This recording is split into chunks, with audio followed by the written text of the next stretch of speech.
નમસ્કાર મિત્રો, જય શ્રી કૃષ્ણ. સ્વાગત છે ફરી એક વખત આપનું આપણી યુટ્યુબ ચેનલ ભક્તિ કીર્તન સંગ્રહમાં. મિત્રો, આજના આ વિડીયોમાં આપણે 13 મે 2026ને બુધવારે આવનારી વૈશાખ મહિનાની વદ પક્ષની અપરા એકાદશી વ્રત વિશે વાત કરવાના છીએ. આ વ્રતનો મહિમા, વ્રતની વિધિ અને વ્રતની કથા આજે આપણે સાંભળીશું. તો અંત સુધી મારી સાથે જોડાયેલા રહેજો.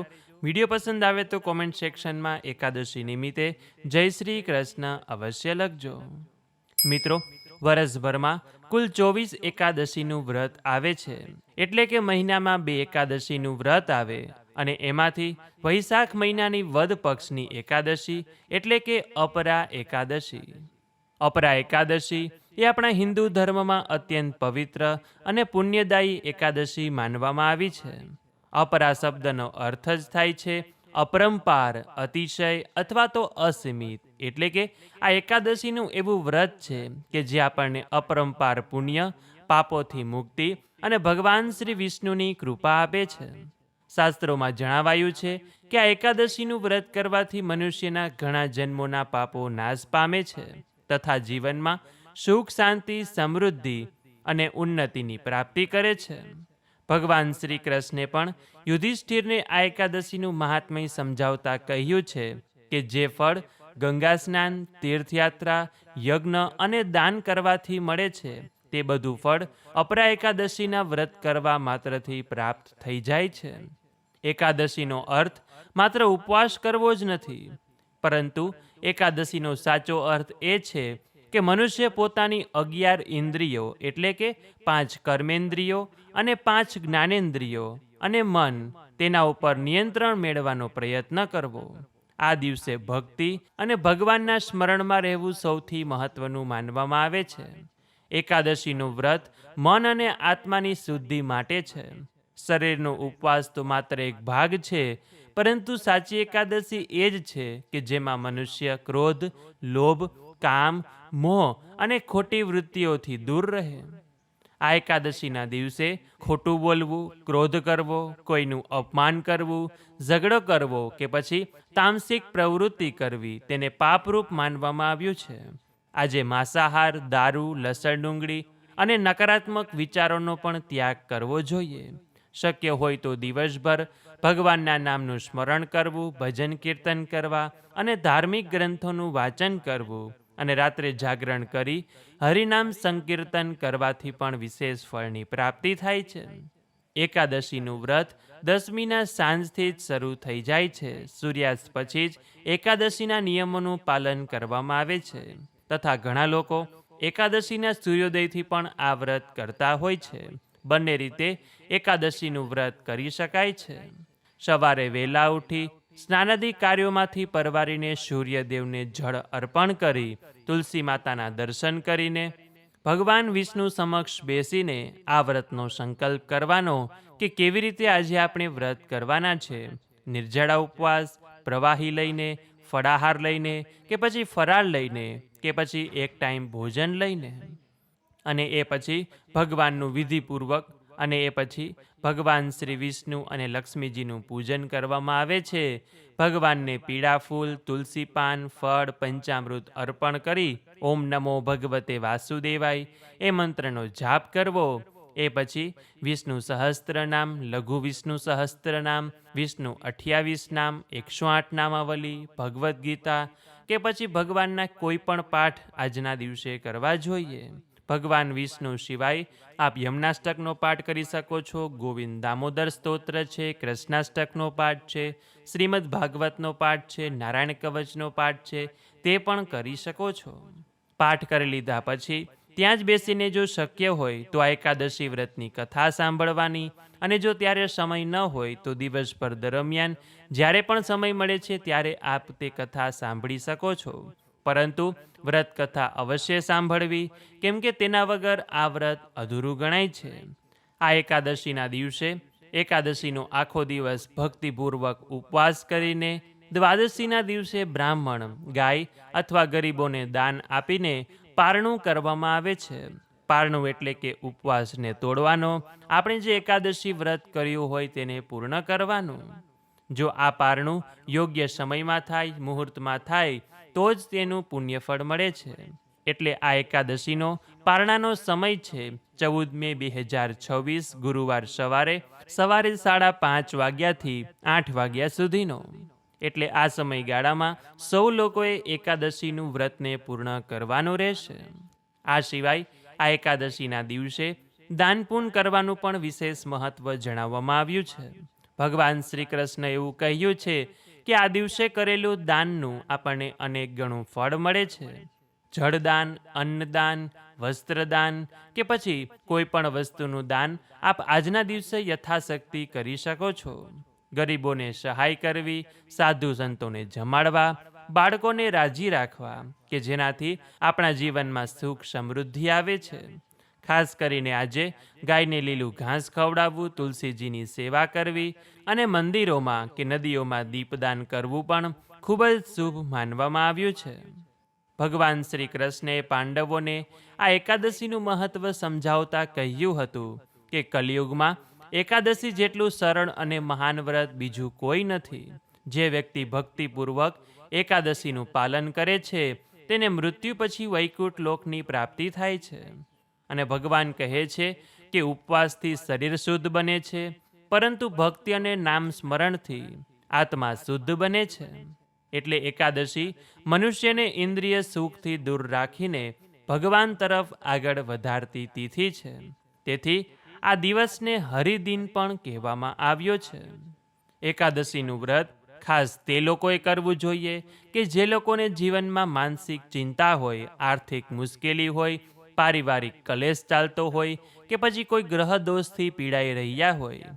તે વ્યક્તિ માટે આ એકાદશીનું વ્રત સૌથી ઉત્તમ વ્રત છે. કેમ કે એકાદશીના ફળ સ્વરૂપે ભગવાન શ્રી હરિની કૃપાથી આપણા જીવનમાં રહેલા સંકટો ધીમે ધીમે દૂર થવા લાગે છે. અને એકાદશીના પુણ્ય બળે આ જીવનમાં તો આપને સુખ મળે છે, પરંતુ પરલોક પણ આપણું સાર્થક થાય છે.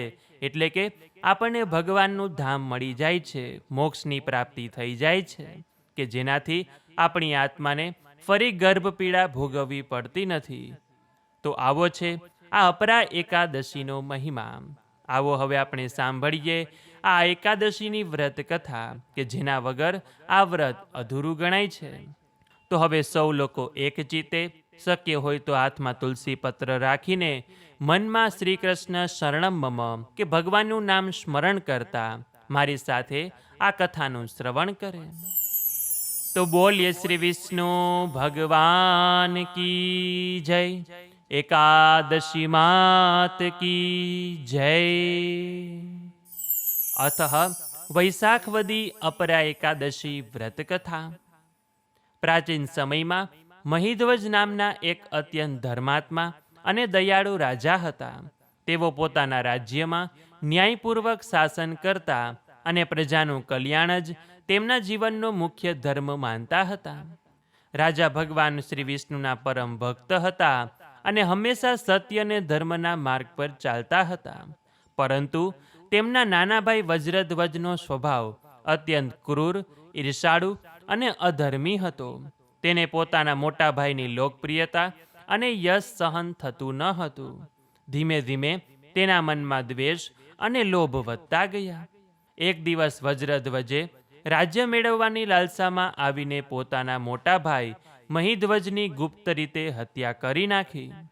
તેણે રાજાના શરીરને જંગલમાં લઈ જઈ એક પીપળાના વૃક્ષ નીચે દાટી દીધું.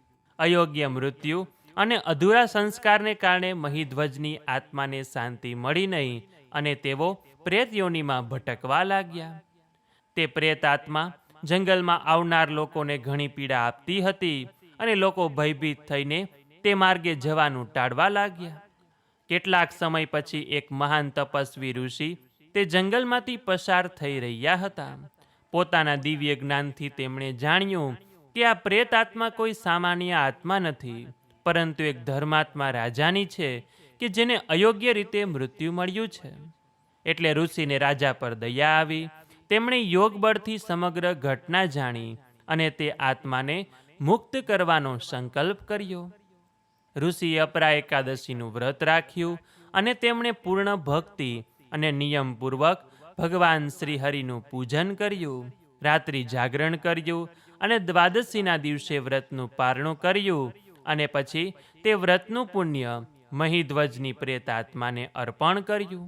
અપરા એકાદશીના મહાપુણ્યના પ્રભાવથી તરત જ રાજાની પ્રેતયોનીમાંથી મુક્તિ થઈ ગઈ અને તેમને દિવ્ય શરીર પ્રાપ્ત થયું અને ભગવાનના ધામ તરફ જવા માટે દિવ્ય વિમાન આવ્યું. રાજાએ ઋષિનો આભાર માન્યો અને વૈકુંઠ ધામ તરફ પ્રસ્થાન કર્યું. આ કથાથી ભગવાન શ્રી કૃષ્ણે યુધિષ્ઠિરને સમજાવ્યું કે અપરા એકાદશીનું વ્રત અત્યંત મહાપાપોનો નાશ કરનાર છે. જે મનુષ્ય અજાણતા કે જાણતા પાપ કરી બેઠો હોય તે પણ આ એકાદશીનું વ્રત શ્રદ્ધાપૂર્વક કરે તો તેને પાપોમાંથી મુક્તિ મળે છે. બ્રહ્મહત્યા, ખોટું બોલવું, નિંદા કરવી, અન્યાય કરવો વગેરે જેવા પાપો પણ આ વ્રતના પ્રભાવથી નષ્ટ થાય છે. અપરા એકાદશીનું વ્રત કરનાર વ્યક્તિને ધન, સુખ, યશ અને અંતે મોક્ષની પ્રાપ્તિ થાય છે. આ દિવસે ઉપવાસ રાખવો, ભગવાન વિષ્ણુનું પૂજન કરવું, ગરીબોને દાન કરવું, વિષ્ણુ સહસ્ત્રનામ અથવા ભગવદ્ ગીતાનો પાઠ કરવો અને રાત્રે ભજન કીર્તન કરવું અત્યંત શુભ માનવામાં આવે છે. ભગવાન શ્રી હરિની કૃપાથી જીવનના દુઃખો દૂર થાય છે અને આત્માને શાંતિ પ્રાપ્ત થાય છે. ઇતિ શ્રી વૈશાખવદી અપરા એકાદશી વ્રત કથા. તો બોલીએ શ્રી વિષ્ણુ ભગવાન કી જય. એકાદશી માત કી જય. તો મિત્રો, હવે આપણે એવું કહી શકીએ કે અપરા એકાદશી એકમાત્ર ઉપવાસનો દિવસ નથી, પરંતુ આત્મશુદ્ધિ, પાપ મુક્તિ અને ભગવાન સાથે જોડાવાનો પવિત્ર અવસર છે. આ દિવસે કરેલી નાની ભક્તિ પણ આપણને અનંત ગણું પુણ્યફળની પ્રાપ્તિ કરાવે છે. ભગવાન શ્રી કૃષ્ણના જણાવ્યા અનુસાર જે વ્યક્તિ શ્રદ્ધા, વિશ્વાસ અને સાચા ભાવથી આ એકાદશીનું પાલન કરે છે તેના જીવનમાં સુખ, શાંતિ અને સમૃદ્ધિ અવશ્ય આવે છે. તેથી દરેક વ્યક્તિએ પોતાની શક્તિ અનુસાર અપરા એકાદશીનું વ્રત, પૂજન, દાન અને ભગવાનનું નામ સ્મરણ કરવું જોઈએ કે જેનાથી ભગવાન શ્રી વિષ્ણુની કૃપાથી આપણા જીવનના દુઃખો દૂર થાય.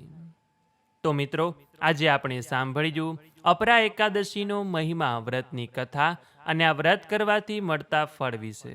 આશા છે કે આપ સૌ લોકોએ મારી સાથે સાંભળ્યું હશે, એટલે કે આ એકાદશીનો સત્સંગ કર્યો હશે.